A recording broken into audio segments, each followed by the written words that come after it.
Доброго вечора, миру Божого.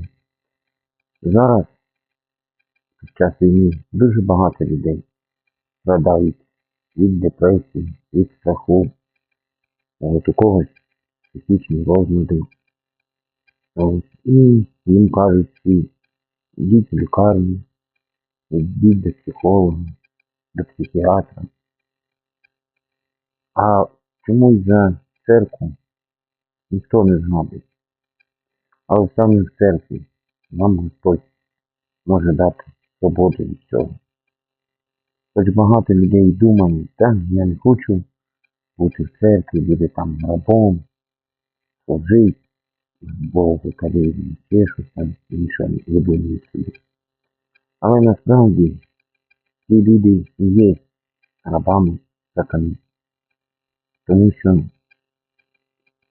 хто не вірить Богу, той служить сатані, хоча сам цього не підозрює.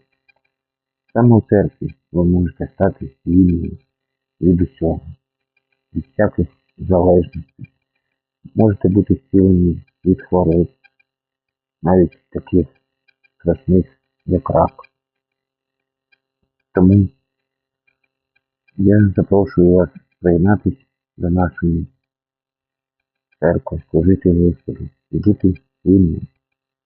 Амінь.